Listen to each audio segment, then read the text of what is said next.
እንዴት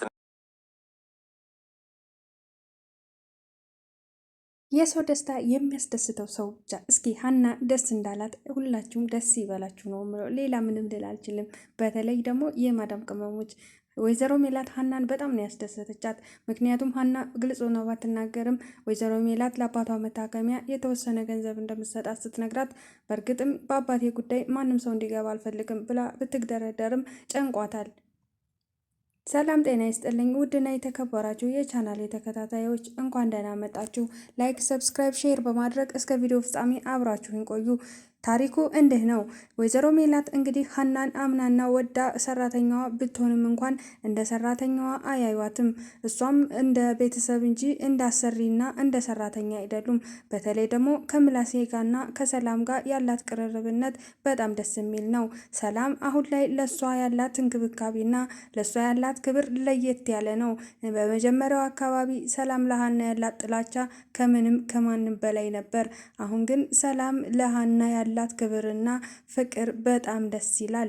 ሀናም የምትወደድ አይነት ልጅ ብትሆንም እንኳን ከገንዘብ እጥረትና ያለ አቅሟ ወይም ደግሞ አባቷን ለማሳከም በምታደርገው ድርጊት እንጂ ይህን ያህል የሰው ቤት ሰራተኛ የምትሆን አይነት ልጅ አልነበረችም።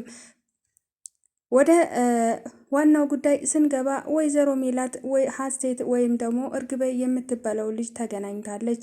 ያም እንግዲህ ወይዘሮ ሜላት እንግዲህ ልጄ ናት፣ አዎ የኔ ልጅ ናት ብላ ስታገኛት በጣም ደስ ብሏት ነበር። ፊቷ ላይ የሚነበበው ደስታ በጣም ከባድ ነበር። ድብልቅልቅ ያለ ስሜት ለ16 ዓመት ፎቶ አቅፋ የምታድራትን ሀሴትን ዛሬ ላይ በአካል አቅፋታለች። በጣም ደስ ይላል። ግን እውነታው ሌላ ነው። ወይዘሮ ሜላት ሀሴት ናት ብላ እርግበን የተቀበለቻት እውነት ስለመሰላት እንጂ ደግሞ ተመሳሳይ አገር ስለጠፋችባት ሊሆን ይችላል። ግን ያ አይደለም እውነታው ሌላ ነው። ያም የሚሆነው ከሀና ጋር የተያያዘ ነገር ነው። ሀሴት ሀና ብቻ ናት። እርግበ የምታባለው ልጅ አሁን ላይ ከባድ ሁኔታ ውስጥ ናት። ምክንያቱም ያደገችበትን ሁኔታ ስለማላቅ እያለች ልትናገራት ባለመቻሏ ሰላምንም ሀናንም ምላሴንም እያስቀየመቻቸው ነው። የምትናገረው ንግግር ከአንደበቷ የሚወጣው ቆሻሻ ነገር በጣም ከባድ ነው። በእርግጥ ሀና ሁሉን ቻይና ምርጥ ልጅ እንደሆነች ግልጽ ቢሆንም እንኳን አንዳንዴ የሰው ልጅ ነንና ሰው ሲናገረ ሊከፋን ይችላል። ሀሴት በተናገረቻት ነገር ሀና ምንም ያልመሰላት ልትመስል ትችላለች፣ ግን በውስጧ ሌላ ስሜት ሊኖረው ይችላል። በሰዓቱ ፊቷ ላይ ምንም አይነት ነገር መነበብ ባይችልም እንኳን የተወሰነ ነገር ውስጧ ላይ ሊኖራል ብዬ አስባለሁ። ወይዘሮ ሜላት በሀሴት ወይም ደግሞ በእርግበ ስም ሀናን ይቅርታ ጠይቃታለች። በዛን አጋጣሚ ነበር ሀና ልታናግራት የፈለገችው። ይቺ ገረድ ናት እያለች በምትናገር ሰዓት ሰላምም አስቆጥቷታል። ሰላም እንዴት ነው ሀናን ገረድ የምትያት? ሀና እህታችን ናት፣ የቤተሰባችን አንድ አካል ናት። እንደዚህ ብለሽ ሁለተኛ ሀናን ስትናገሪያት መስማት አልፈልግም ስትል ለእርግበ መልሳላታለች። እህቴ ምን ሆና ነው? እህቴ አስቀየምኩሽ እንዴ? ሰራተኛ እኮ ሰራተኛ ነው ብዬ ነው ብላ ብትመልስላትም እንኳን ያ ነገር ሊያሳምናት አልቻለም። በዛን አጋጣሚ ነበር ወይዘሮ ሜላት ለሀሴት ተደርባ ወይም ደግሞ እርግበ ተደርባ አዎ ሰራተኛ ናት፣ ልጄን እንድትናገሪያት አልፈልግም፣ ሀሴትን ማንም እንዳይናገራት በማለት ሀና ፊት ብዙ ነገር ተነጋገሩ። በዛን ቁጣ ነበር ሰላም ካጠገባቸው ተነስታ ወደ ሌላ ቦታ ያመራችው። ምላሴም ምንም መናገር ባይፈልግም እንኳን ሀናን ማንም እንዲናገራት አይፈልግም። ሀናን በጣም የሚወዳት የሚያከብራት እህቱ ናት። ከባለ በሙያዋም በሱ ዙሪያ ስላለች ጤነኛ ልጅ ሆኗል። ያ ነገር እንደ ውለታ እየቆጠረው ነው። በእርግጥም ተከፍሏት ብትሰራም ሀና ምላሴ ግን የምታደርግለትን ነገር በሙሉ በውለታ እንደሚሆንበት ያስታውቃል። ሁልጊዜ በተደጋጋሚ ያመሰግናታል። በተደጋጋሚ ሀና አንቺ እኮ እኛ ቤት ከመጣች ጀምሮ እኔ በጣም ጤነኛ ነኝ። በፊት እኮ አንቺ ከመምጣትሽ በፊት በጣም ያመኝ ነበር፣ ሁልጊዜ ሆስፒታል ነበር። እናቴም ብዙ ጊዜ በእኔ ምክንያት በጣም ታዝን ነበር። ሀንዬ ቤታችን ስለመጣች ብቻ በሁሉም ነገር ደስተኛ ነኝ። እህቴ ነሽ፣ ከሰላም አስበልጭም አሳንሽም አላይሽም፣ ሁለታችሁንም እኩል ነው ማያችሁ ብሎ ደጋግሞ ይነግራታል። ሀሴት ሰላምም እንግዲህ ሰላም አሁን ላይ ሀና ያላት ፍቅር ለየት ያለ ነው። እንኳን እሷ ልትናገራት ሌላ ሰው ሲናገራት ለሀና ተደርባ ነው የምትናደደው። እና ምላሴ በተደጋጋሚ በእንደዛ የሚላት ሰዓት ሀናም ምላሴን በጣም አቅርበዋለች። ሀና በምላሴ በጣም ለየት ያለች ናት። ለማንም የማታማክረውም ለማለሴ ታናግረዋለች። ምላሴም ይረዳታል። በዛን አጋጣሚ ነው እነሱ የተግባቡት። በእርግጥም ወይዘሮ ሜላት አሁን ላይ ለሀና ያላት ፍቅር ለየት ያለ ነው። ሀናንም ልክ እንደ ልጆቿ ነው የምታያት። እናም በሀሴት አስመስላ ሀሴት እንዲጠራት አድርጋ ሀናን መኝታ ቤት ልታናግራት የፈለገችው ቅድም ሀሴት ስለተናገረችሽ ነገር ይቅርታ ልጠይቅሽ ነው ነበር ያለቻት። ሀናም አረ ምንም አልተፈጠረም እኮ እትዬ፣ ምንም ችግር የለውም፣ እኔ ምንም አልመሰለኝም፣ መናገር መብቷ ነው አለች። ወይዘሮ ሜላትም አይ እንዴት አይከፋሻም? ይከፋሻል እንጂ ምናልባት ሀሴት ያደገችበት ሁኔታ ምን አይነት ሰው እንዳሳደጋት እንዲሁም ደግሞ የነበረበችበት ምክንያት ምን እንደሆነ አላውቅም። ያንን እስካውቅ ድረስ ሀሴትን ማንም ሰው ክፉ ቃል እንዲናገራት አልፈልግም። ለዛ ነው እኔም ተደርቤ አንቺን ያስቀየምኩሽ። እናም እኔ በእሷ ስም ይቅርታ እንድጠይቅሻለሁ ስትል ነበር የጠየቀቻት። ሀናም ምንም እንዳልተፈጠረ አይ ትዬ ምንም አልተፈጠረም፣ ምንም ችግር የለውም፣ ልክ ነዎት፣ ሀሴት በምን አይነት ውስጥ እንዳደገች አይታወቅም፣ በጣም ብዙ ችግር አሳልፋ ይሆናል በሚል ነበር የመለሰችላት። ሌላው ጥያቄው ከወይዘሮ ሜላት አባትሽን ማሳከም ፈልገሽ ገንዘብ እንዳጠረሽ እና ብዙ ገንዘብ እንደተጠየቅሽ ነግረሽ ነበር ስትል ነበረ። ሀናም አዎ ትዬ እንደዛ ነበር የነገርኩት ነው፣ ምን ነው ምን ተፈጠረ በማለት በድንጋጤ አይኗን እያየች ጠየቀቻት። እሷም አይ ግማሹን ብር እኔ ወደ አካውንትሽ ላስተላልፍልሽ እና ነገ በጧት አባትሽን ሆስፒታል ወስደሽ አስመርምሪያቸው ነበር ያሏት። ከዛም ሀና አይ እትዬ እንደዚህ አይሆንም፣ እኔ በአባቴ ጉዳይ ማንም ሰው እንዲገባ አልፈልግም፣ ከማንም ሰው እርዳታም አልፈልግም፣ ራሴ ጥሬ ግሬ አባቴን ማሳከም ነው የምፈልገው እንጂ ማንም ሰው እርዳታ አልፈልግም ስትል ነበር የመለሰችው። ወይዘሮ ሜላትም በቁጣ እንዴት ነው ማንም ሰው የምትዩ? እኔ ማንም ነኝ ወይ? ለአንቺ ማንም ሰው የምባል አይነት ሴት ነው ወይ? እኔ እኮ እንደ ቤተሰቤ ነው እማይሽ ሲሏት፣ እሷም በድንጋጤ አይ እትዬ እንደዛ ማለት ፈልጌ እንኳን አልነበረም፣ በእርግጥም አንቱ ለእኔ ለየት ያልኩ ሰው ነች በማለት መልሳለች አክብሮቷን እያተወለች። ከዛም በኋላ ግን ወይዘሮ ሜላት እናምና እኔ እንደ ሌላ ሰው ካላየሽኝ ከዚህ በኋላ እኔ የማግዝሽን ነገር በሌላ ነገር አትዩ፣ ይሄ ደግሞ ለደስታዬ ብዛት ነው፣ ሀሴትን ስላገኘኋት በጣም ነው ደስተኛ ነኝ። ስለዚህ በጣም ደስ ብሎኛል። ደስም ስላለኝ ነው ለአባትሽ ሕክምና ወጪሽን ልሸፍንልሽ የፈለኩት። ቢያንስ ግማሹን ብር እንኳን እኔ ልቻለች ሲሉ ነበር የጠየቋት። እሷም ባትስማማም እንኳን አይ እንግዲህ እኔ አስተላልፍልሻለሁ ወደ አካውንትሽ፣ አሁን ከአንቺ ጋር ያለኝን ነገር ጨርሻለሁ፣ ወደ ስራሽ መሄድ ትችያለሽ ብለው አሰናበቷት። እሷም ባይዋጥላትም ነገሩን አይ ብላ እሷም ተነስታ ወደ ስራዋ አምርታለች። እናም አሁን ላይ ደግሞ ሌላ ከባድ ችግር ተፈጥሯል። ከባዱ ችግር ምንድን ነው? የወይዘሮ ሜላት ጓደኛ በጣም ከባድ ችግር ናት። ከማንም ጋር መስማማት የማትችል ሴት ናት። ትናደዳለች። በራሷ ችግርም ሆነ በሌሎች ችግር ብዙ ጊዜ ትናደዳለች። ምናልባት እሷ ልጅ መውለድ አትችልም፣ መሀን ነች። ከኔ ማህፀን ባትወጣም ሀሴት ግን እንደ ልጄ ናት ስትል ነበር ከዚህ በፊት። አሁን ላይ ግን ከሀሴት ጋር የትላቸው ግንኙነት በጣም ከባድ ይመስላል። ሀሴት ማንንም ሰው ማክበርም ሆነ በስርዓት ማናገር የምትችል አይነት ልጅ አይደለችም። በጣም ትናደዳለች። ሀሴትም የምትናገረው ነገር ለሰዎች ጥሩ አይደለም። ግን ያም ሆኖ ወይዘሮ ዝናሽን አናዷታል። እንደዛም ሆኖ ተነስታ ወደ ሀና ጋር ነበር ያመራችው። በማንም በተናደደች ቁጥር ሀና ላይ መጮኋን ጀምራለች።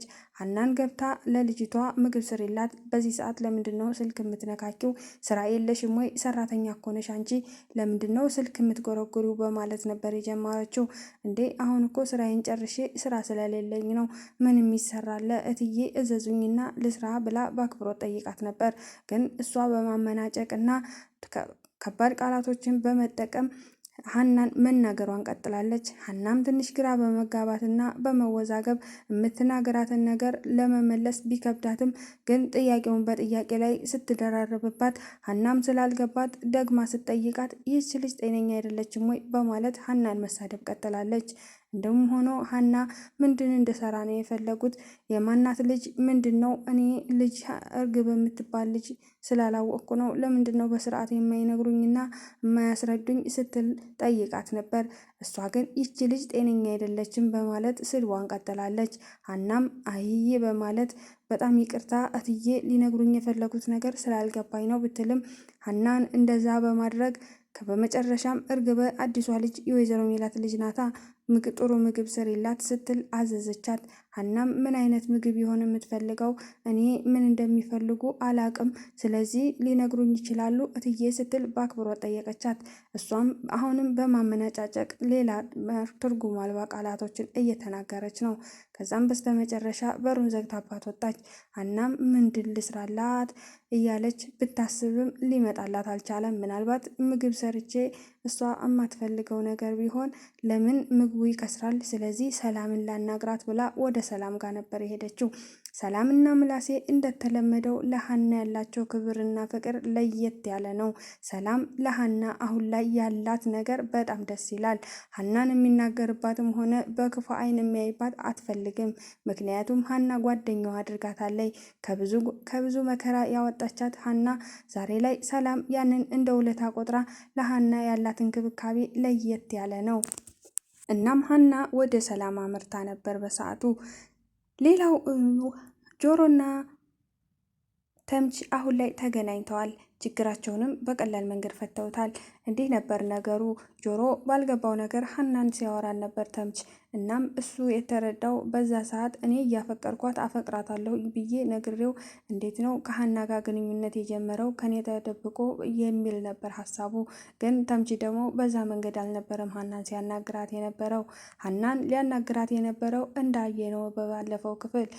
ግን ተምች ዛሬ ሳትነግረኝ ገለኸኝ ትሄዳለህ እንጂ ምክንያትህን ሳትነግረኝ ያስቀየምኩብህን ነገር ሳትነግረኝ የትም አትሄድም፣ ገለኸኝ ሬሳይን ተላምደህ ትሄዳለህ በማለት ፊት ለፊቱ ተጋፍጦት ነበር።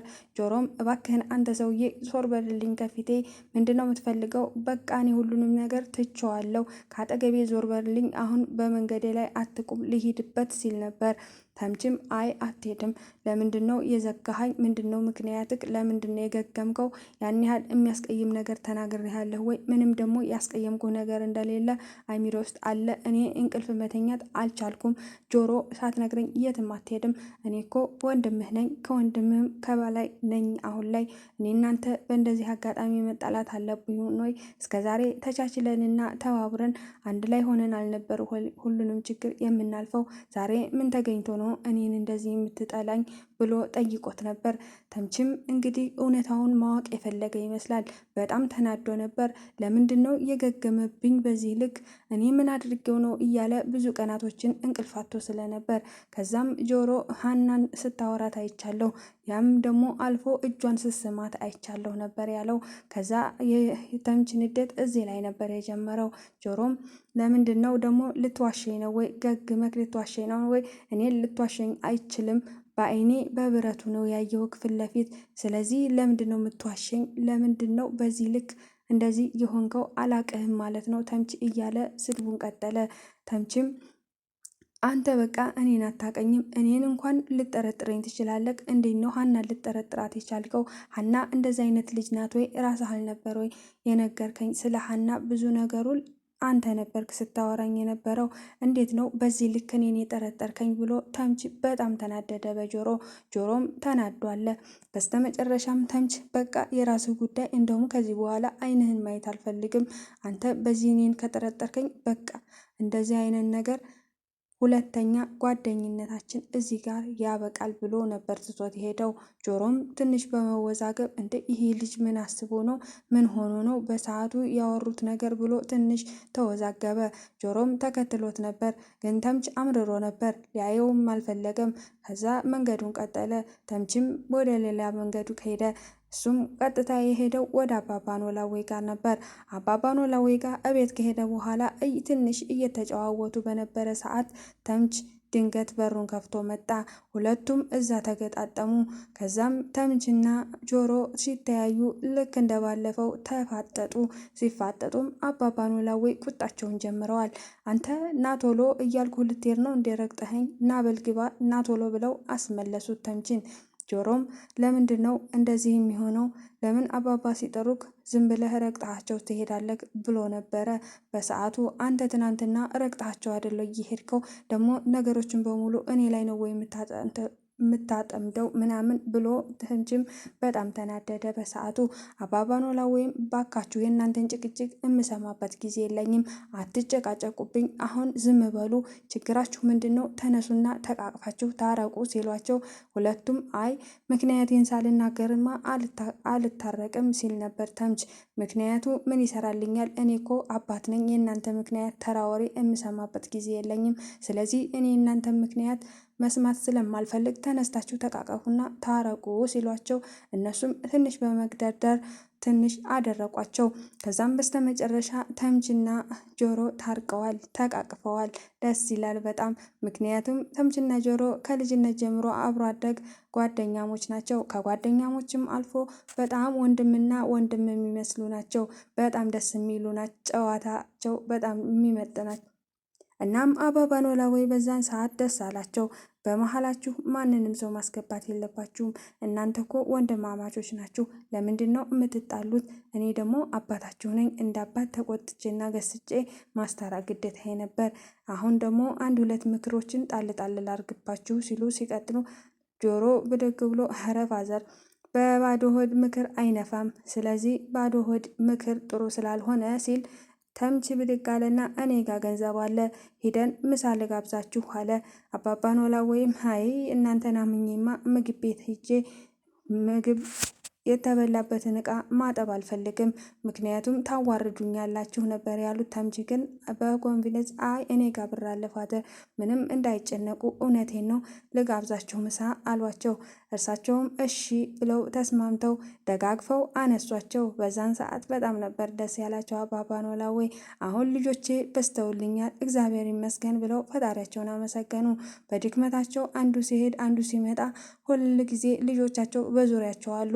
ምናልባት ለመውለድ ባይታደሉም እንኳን አሁን ላይ ብዙ ልጅ አለ። ሀናንም ባይወልዷት ሀና ልክ እንደ አባት እና እንደ እናት ነው የምታያቸው። እርሳቸው ምንም ነገር እንዲሆኑባት አትፈልግም። ከዛ አልፎ ተርፎ ሲያማቸው ባሉ ቁጥር ልክ እንደ ሕፃን ልጅ ነው የምትንከባከባቸው። ከሷ አልፎ ደግሞ ጆሮ ለሳቸው ያላት ፍቅር በጣም ለየት ይላል። የጆሮ ሲታይ ደግሞ አሁን ላይ ተምችም ተጨምሯል። ተምችም አባባ ኖላዊን በጣም ነው የሚወዳቸው። ከልጅነታችን ጀምሮ አባባ ኖላዊ እኛ ላይፍ ውስጥ ቢኖሩ ዛሬ እዚህ ቦታ ላይ አንገኝም እያለ ነበረ። በጣም ደስ ይላል። ከዛም ተያይዘው ወደ ምግብ ቤት አምርተዋል። ከዛ በኋላ ነበር መርፊያቸውን ተወግተው ወደ ቤት ከተመለሱ በኋላ ተምችና ጆሮ ተገናኝተው እየተመካከሩ ነበር። ስለታረቁ በጣም ደስ ብሏቸዋል። እናም ተምች ከዚህ በኋላ ወርክ መወጠር አለብን እያለው ነበር። ጆሮም አዎ አሁን ላይ አባባ ኖላዊን አይታቸው ከሆነ በጣም ደክመዋል። አሁን ላይ ከባድ ነው። ሀናን ደግሞ ማገዝ አለብን። ሀና እርሳቸውን ለማሳከም በጣም እየደከመች ነው እና እኛም ልናግዛት ይገባል ሲል ነበር ጆሮም አዎ ማገዝ አለብን እያለ ነበር። ተምች እና ሀና እኮ ልጃቸው ናት፣ ስለዚህ መወጠር አለባት፣ አባባ ኖላዊንም የመከባከብ ግዴታ አለባት አለ። ለእኛም እኮ አባታችን ናቸው። ከዚህ በኋላ አላየህም እንዴ የሰጡንን ፍቅር? እኛ ፊደል እንድንቆጥርና ስማችንን እንድንጽፍ እንኳን የሚያደርጉት ጥረት አይታይም ሲል ነበር። እሱም አዎ ልክ ነህ፣ አባባ ኖላዊ በጣም ጥሩ ሰው ናቸው። ከልጅነታችን ጀምሮ እኛ ላይፍ ውስጥ ቢኖሩ ኖሮ ዛሬ ትልቅ ቦታ ደርሰን ነበር እያለ ነበር። ከዛም በኋላ ለመስረቅ ከዚህ በኋላ በኪዳነ ምሕረት ቃል ተገባቡና ላለመስረቅ እሱም ሁለቱም ቃል ተገባብተዋል። ሁለቱም ሊሰሩ አሁን ላይ ወስነዋል። ጆሮ አንዳንድ ነገሮችን እየሰራ ነው። የሚያገኘውንም ብር 10 ጊዜ ከኪሱ እያወጣ እያየ ነው። የሚያይበትን ምክንያት ዛሬ ስንት ሰራው፣ አባባ ኖላዊን በዚህ ሁኔታ ነው ወይ ሰርቼ የማሳከማቸው? ብሩ እኮ ምንም ነገር ይህን ያህል እድሜ ልኬን እንኳን ብሸከም ምንም ለሳቸው ማሳከሚያ የሚሆን አልሰራም እያለ ነበር። ለተምች ቃል ባልገባለት ኖሮ ዛሬ ላይ የሆነ 1-3 ኪስ ብገባ ኖሮ አባባ ኖላዊን ማሳከም እችል ነበር ብሎ ተወሳውሷል። ግን ነገሩን እንደዛ እንደማያደርገው ግልጽ ነው። ከዚህ በኋላ አባባ ኖላዊ ሲሰርቅ ወይ ደግሞ የሆነ ነገር ሲያደርግ ቢያዩት እንደሚቀየሙት ግልጽ ነው። በይቅርታ ያለፉት በጣም ብዙ ጊዜ ነው። ከዚህ በኋላ ለይቅርታም ጊዜ እንደማይሰጡት ግልጽ ነው።